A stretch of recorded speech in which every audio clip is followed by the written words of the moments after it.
Hola mis queridos hermanos, saludos, bendiciones para todos ustedes. Gracias por acompañarnos, gracias por su apoyo y por compartir. La lección está titulada Los que han llegado al fin del tiempo. Consideramos que nosotros estamos en el fin del tiempo, no en el tiempo del fin, en el fin del tiempo. El tiempo del fin es cuando ya todo esté consumado, termina el tiempo de gracia, ese ya es el tiempo del fin. Ya el Señor está ya viniendo en las nubes de los cielos. Ahora, mis hermanos, el texto para memorizar, 1 Corintios 10, 11 y 12. Y estas cosas les acontecieron como ejemplo, y están escritas para amonestarnos, a nosotros, a quienes han alcanzado los fines de los siglos. Así que el que piensa estar firme, mire que no caiga. La historia de la Biblia, mis hermanos, nos ilustra el fin. O sea, las historias registradas en el Antiguo Testamento nos ilustran el fin de los tiempos.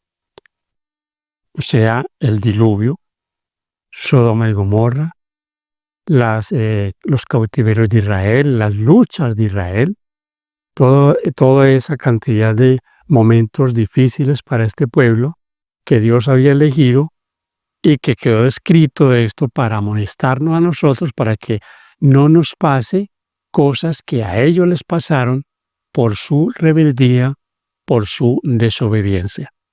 En otras palabras, mis hermanos, las historias bíblicas de los acontecimientos que marcaron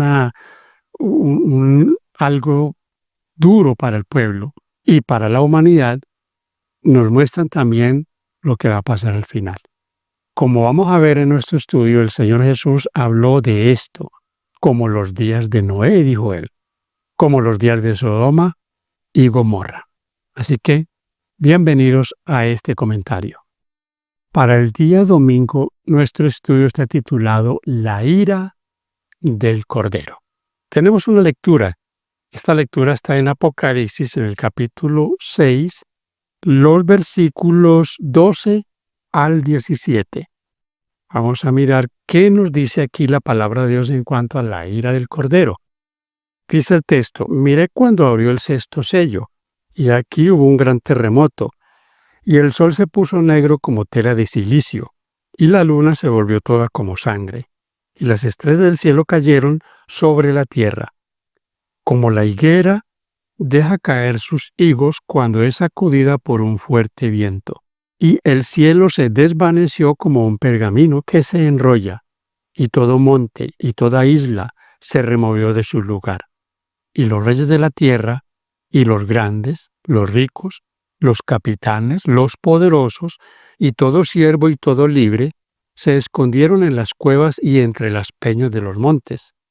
Y decían a los montes y a las peñas: caed sobre nosotros, y escondednos del rostro de aquel que está sentado sobre el trono y de la ira del Cordero, porque el gran día de su ira ha llegado, y ¿quién podrá sostenerse en pie? Aquí se presenta, mis hermanos, un momento ya en la parte final, cuando ya el Señor está viniendo en la nube de los cielos. Pero fíjense ustedes en la situación que estará pasando. Ahora, la pregunta aquí que ellos hacen, o la afirmación que ellos hacen, es ¿quién podrá estar en pie? Es interesante que al notar esta lectura nos damos cuenta que esta gente que está fuera del reino, que han quedado excluidos de la misericordia divina, saben que todo lo que está pasando primero estaba escrito, y también que ellos están allí por su propia decisión. Para ellos no es extraño esta afirmación, y lo que está sucediendo no es extraño, lo conocen, saben que la Biblia dice. De hecho, muchas veces cuando pasan algunos acontecimientos duros, terremotos, o pasan ciertos momentos donde podemos ver como que son señales de lo que está por llegar, mucha gente dice: ¡ay, eso está escrito en la Biblia! Eso ya se sabía que iba a pasar. No son ajenos a todo esto. Ahora, el Señor Jesús dejó aquí en Mateo 24, los versículos 36 al 44, dejó algunas instrucciones que debemos estar muy atentos a ellas. Dice el versículo 36, pero del día y de la hora nadie sabe, ni aun los ángeles de los cielos, sino solo mi Padre. Mas como en los días de Noé, así será la venida del Hijo del Hombre, porque como en los días antes del diluvio, estaban comiendo y bebiendo, casándose y dándose en casamiento, hasta el día en que Noé entró en el arca, y no entendieron hasta que vino el diluvio y se los llevó a todos. Así será también en la venida del Hijo del Hombre. Entonces estarán dos en el campo, el uno será tomado y el otro será dejado. Dos mujeres estarán moliendo en un molino. La una será tomada y la otra será dejada. Velad pues, porque no sabéis a qué hora ha de venir vuestro Señor. Pero sabed esto, que si el padre de familia supiese a qué hora el ladrón ha de venir, velaría y no dejaría minar su casa. Por tanto, también vosotros estad preparados, porque el Hijo del Hombre vendrá a la hora que no pensáis. A la hora menos pensada. Así que, mis hermanos, esta es la advertencia, las lecciones que nos deja la palabra de Dios. Lo que se ha escrito para nuestra enseñanza, los acontecimientos finales, cómo el mundo está siendo advertido, pero por supuesto habrá una advertencia más fuerte al final de la historia. Cuando ya el Señor determine derramar su Espíritu Santo sobre su pueblo, el mundo tendrá que escuchar el mensaje en su totalidad, lo que dice Mateo 24:14. Y será predicado este Evangelio del Reino a todo el mundo, a toda nación, tribu, lengua y pueblo. Y entonces vendrá el fin, no antes, solo entonces vendrá el fin. Entonces nadie sabe que algunos, buscando siempre alguna respuesta en cuanto a estas afirmaciones del Señor Jesucristo, dicen, es que nadie sabe el día y la hora, pero el año sí se puede saber, o el mes se puede saber. No. Ese momento no se sabe. No sabemos ni el año, ni el mes, ni el día, ni la hora. Ahora, en la teología evangélica, con un rapto pretribulación, pues ahí sí se va a saber. Porque según esa idea, una vez ocurra el rapto, a los 7 años vendrá el Señor. Entonces no es sino hacer la cuenta. ¿Qué día sucede el rapto? Contar 3 años y medio, 1260 días, y darnos cuenta cuándo el Señor va a volver. Pero como no hay un rapto secreto, pretribulación, habrá una venida del Señor en poder y gloria, y allí Él llevará a sus hijos, arrebatará de la tierra a sus hijos, a sus escogidos. Entonces del día y de la hora nadie sabe. Como en los días de Noé, dijo el Señor. Y recuerden ustedes que el apóstol Pedro habló de burladores, y lo dice ya en su segunda carta, habrán burladores que dirán, pero mire, ¿cuánto se está diciendo que Él va a venir y no ha venido? Pero dice el mismo Pedro, pero el día del Señor vendrá. Créanlo o no lo crean, Él vendrá. A veces nosotros cuando estudiamos el Génesis y vemos la labor de Noé en su predicación, pues algunos tendemos a pensar que, bueno, una predicación, pero con un resultado más bien un poco ambiguo, ¿no? 8 personas se salvaron de una gran multitud. Ahora, estamos hablando en nuestra introducción de verdades que están en la Escritura, en el Antiguo Testamento, que nos ilustran lo que pasará en el Nuevo Testamento y en el fin de la historia. Ahora, como en los días de Noé, que tiene que ver con ese momento, había una verdad para el momento de Noé, una verdad presente. ¿Cuál era la verdad presente para Noé? Que venía un diluvio y que solo los que entraran al arca serían salvos. Hay una verdad presente para el tiempo final.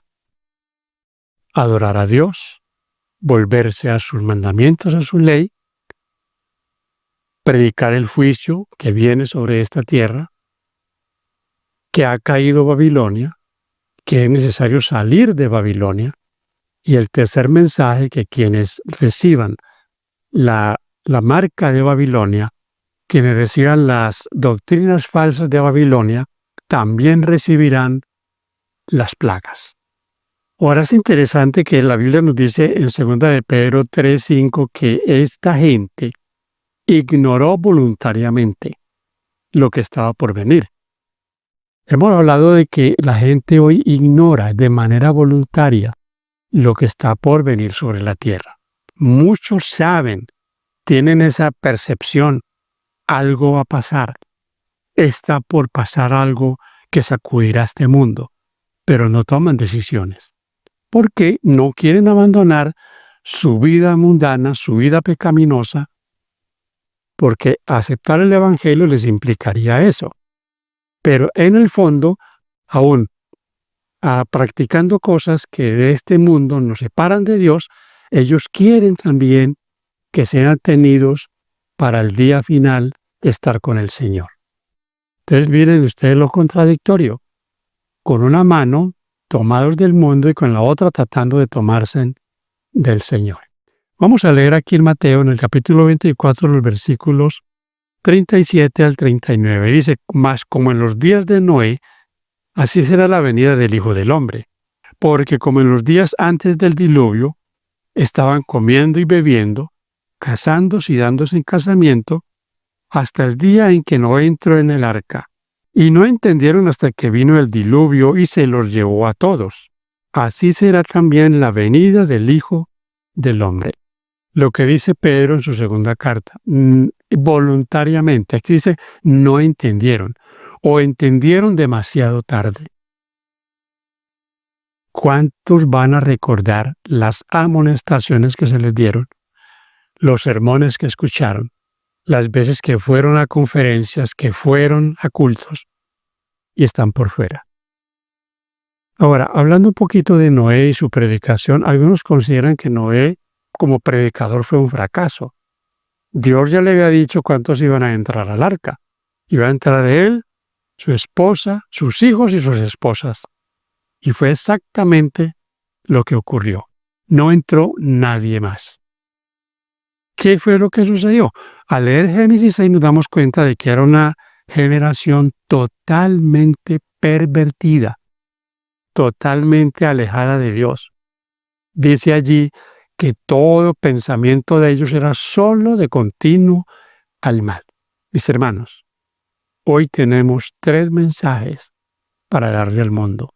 3 ángeles representados en los predicadores del tiempo final deben dar este mensaje. A salir, a tomar parte con el pueblo que se prepara para encontrarse con su Señor. Así como Noé evangelizó, y no fueron tantos los que aceptaron, no sabemos cuántos aceptaron y murieron, pero serán tenidos en cuenta en el día final, pero solo 8 personas entraron al arca. ¿Cuántos entrarán hoy? ¿Cuántos tomarán la decisión de juntarse con el pueblo de Dios, de unirse a este pueblo y prepararse para el fin? Ojalá que fuesen muchos, es nuestro anhelo.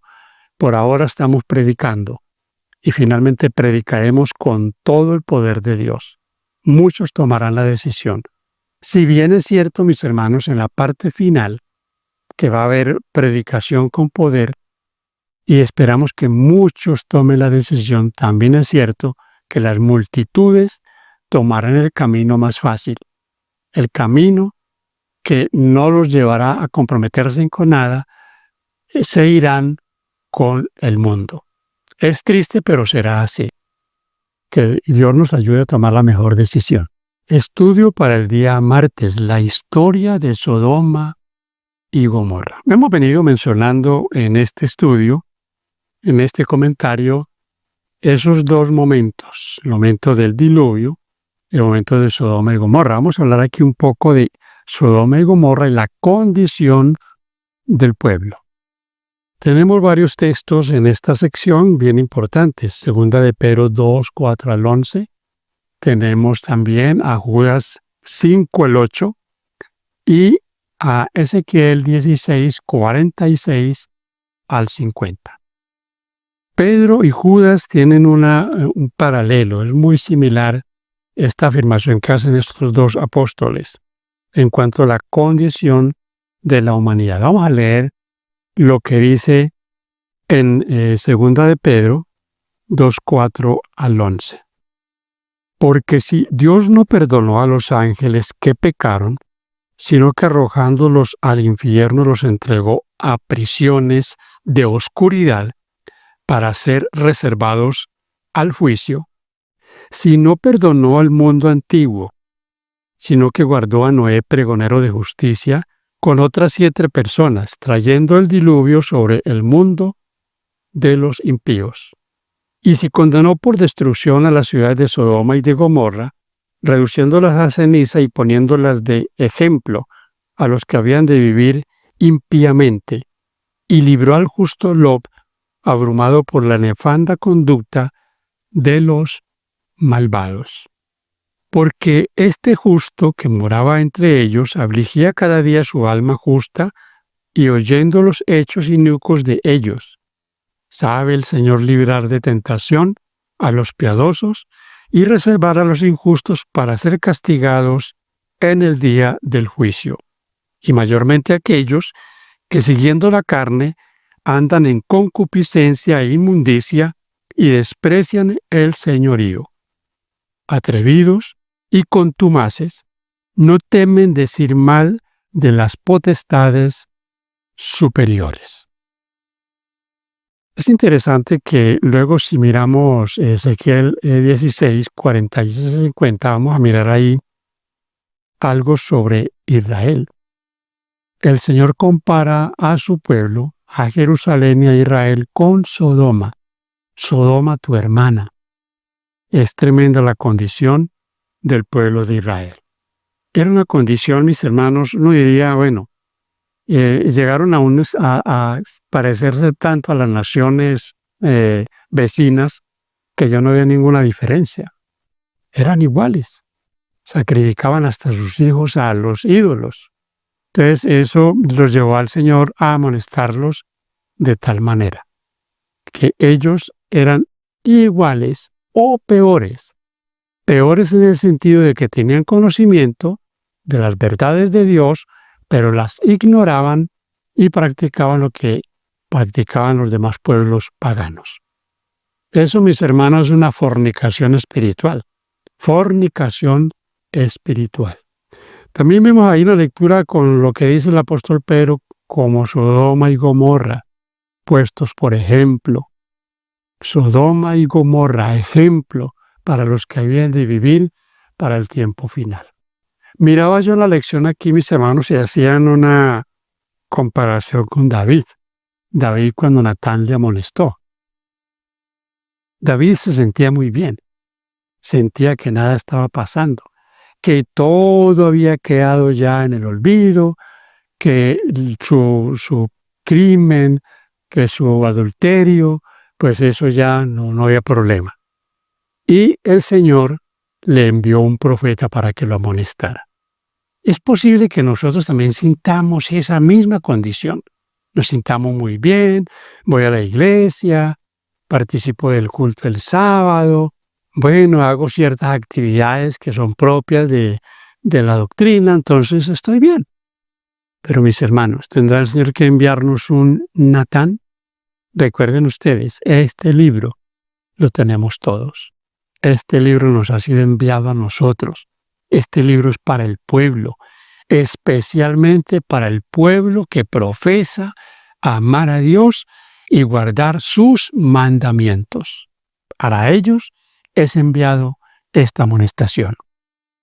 El juez de toda la tierra.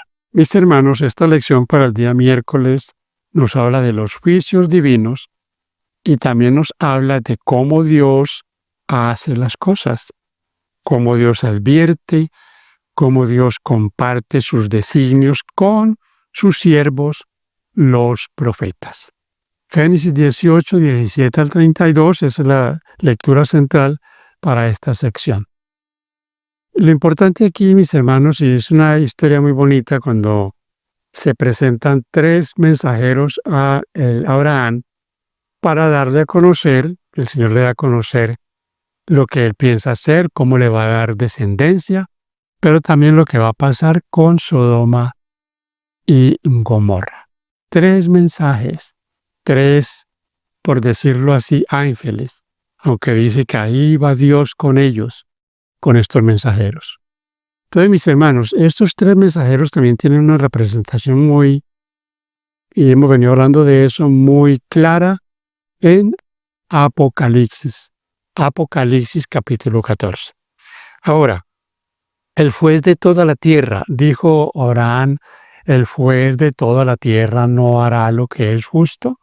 Y comienza Abraham allí a proponerle al Señor que si habían 50 justos, cómo iba a destruir la ciudad. Dios le dice si hay 50 no, y comienzan a ir a Abraham descendiendo en su exigencia hasta que llega un punto donde realmente en Sodoma no había absolutamente nadie. Lot luchando allí en medio de esa mundanalidad, pero uno al ver la historia de Lot, de su mujer, de sus hijas, vemos también que Lot había perdido, que estaba ahí sosteniéndose, que trataba de no ahogarse. Pero fue, mis hermanos, la misericordia de Dios la que sacó a este hombre de ese lugar. Era un hombre justo, era un hombre que amaba a Dios, pero había elegido un lugar que le había sido muy, muy malo para su familia. Tengo una lectura aquí que quiero compartir con ustedes. Antes de ejecutar su juicio final sobre los perdidos, el Señor nos dará 1000 años para entender por qué lo hará. ¿Qué nos dice esto acerca de su carácter y de cuán dispuesto está al escrutinio de sus acciones por parte de los seres creados que dependen totalmente de Él para existir y que no tienen ningún derecho inherente a conocer estas cosas? O sea, como Dios, como dice la Biblia, no hará nada el Señor sin que revele sus secretos a sus siervos los profetas, como Dios nos revela a nosotros, nos deja todo claro, no porque Él tenga que hacerlo, porque Él, mis hermanos, dejará todo claramente establecido con justicia. Es el juez de toda la tierra. Y finalmente se declarará que justos son sus juicios y verdaderos sus caminos. Hemos llegado, mis hermanos, al estudio del día jueves. El juicio previo al advenimiento. Mis queridos, esto debe quedar claro, usted no puede tener dudas. Antes que Cristo venga por segunda vez, el juicio de los justos habrá sido hecho. Cristo, mis hermanos, cuando Él venga, ya viene por sus escogidos que han sido juzgados. Algunos suponen que el Señor va a venir a raptarlos y que los va a ir a juzgar al cielo. Entonces la pregunta que siempre surge es, bueno, si los va a juzgar en el cielo, entonces si alguno es hallado falto, ¿lo van a devolver del cielo? Por supuesto que esto no es así. Nosotros tenemos la certeza de que el juicio será hecho antes de la segunda venida. Vamos a mirar Daniel 7, 9, 10, 13 y 14. Fíjense cómo nos dice la Escritura. Estuve mirando hasta que fueron puestos tronos, y se sentó un anciano de días, cuyo vestido era blanco como la nieve, y el pelo de su cabeza como lana limpia. Su trono llama de fuego, y las ruedas del mismo fuego ardiente. Un río de fuego procedía y salía de delante de él. Millares de millares le servían, y millones de millones asistían delante de él. El juez se sentó, y los libros fueron abiertos.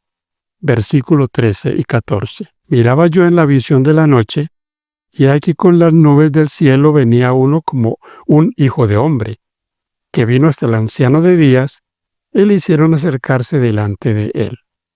Y le fue dado dominio, gloria y reino, para que todos los pueblos, naciones y lenguas le sirvieran. Su dominio es dominio eterno, que nunca pasará, y su reino uno que no será destruido. Los libros fueron abiertos. Fíjate que el versículo 9 dice que fueron puestos tronos y se sentó uno como un anciano de días. 13 y 14 dice que llegó hasta él uno como hijo de hombre, y los libros fueron abiertos. El juez se sentó y los libros fueron abiertos. Todos, mis hermanos, pasaremos por ese juicio. Dice en Romanos 14:10 y en 2 Corintios 5:10, es necesario, dice Pablo, que todos comparezcamos ante el tribunal de Cristo. ¿Cómo lo vamos a hacer? ¿Vamos a ir en persona o van a ser puestos delante del juicio nuestros casos, nuestras vidas? Muchos estarán muertos en ese juicio, otros estarán vivos, porque en algún momento, no sabemos cuándo, se juzgará a los vivos. Mis hermanos queridos, cuando el Señor venga, ya el juicio habrá sido hecho. Es interesante esto porque estábamos mirando que en Sodoma y Gomorra, el Señor y Abraham hacen una evaluación. ¿Qué evaluación se hace? La evaluación que se hace es que Abraham intercede por Sodoma. Dios le permite a su siervo esa intercesión, porque Dios quiere que todo quede absolutamente claro. Fíjense ustedes, después de que Sodoma y Gomorra son destruidas, ¿Abraham le hizo algún reclamo a Dios? ¿Le dijo Abraham a Dios que fue injusto por lo que había pasado? No. Abraham reconoció que Dios había obrado completamente con justicia. En el versículo 20 del capítulo 18 del Génesis dice que Dios bajó a evaluar las cosas. ¿Sabía Dios cómo estaban esas ciudades? Sí. Pero Dios viene para hacer un juicio, para hacer una especie de juicio predestrucción. Y en ese juicio participa Abraham. Mis hermanos queridos, ¿habrá un juicio antes de la segunda venida? Sí. Que la doctrina del juicio es, y sobre todo del juicio investigadores puesta en tela de juicio, sí. Pero no por eso es falsa. La Biblia nos dice que se hará un juicio en el futuro a todos los justos. Pablo dice, es necesario que todos comparezcamos ante el tribunal de Cristo. Si hemos muerto, nuestros casos serán llevados a ese tribunal. Si estamos vivos, en algún momento igual se hará ese juicio.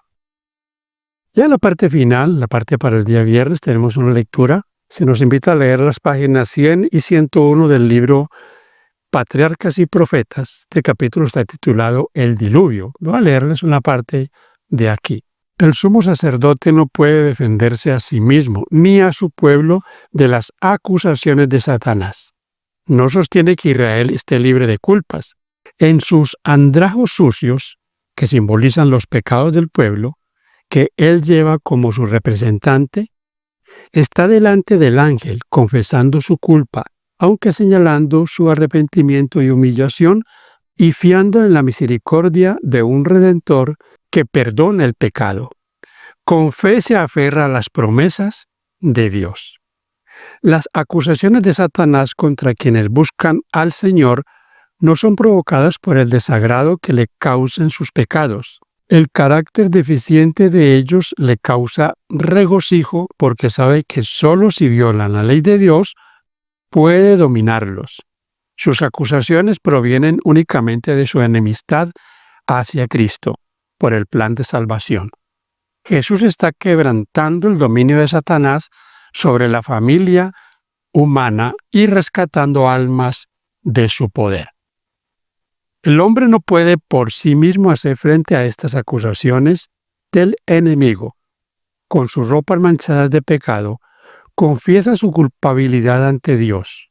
Pero Jesús, nuestro abogado, presenta una súplica eficaz en favor a todos los que mediante el arrepentimiento y la fe le han confiado la guarda de sus almas. Intercede por su causa y vence al acusador con los poderosos argumentos del Calvario. Su perfecta obediencia a la ley de Dios le ha dado toda potestad en el cielo y en la tierra, y él solicita a su Padre misericordia y reconciliación para el hombre culpable. Mis hermanos, que Dios nos ayude a comprender estas cosas, sobre todo la misericordia de Dios extendida para toda la humanidad. Cómo el Señor quiere transformarnos, quiere llevarnos de victoria en victoria sobre el mal. Es necesario que el mal sea vencido, pero solo puede ser vencido por la gracia y el poder del Señor Jesucristo. Que Dios te bendiga.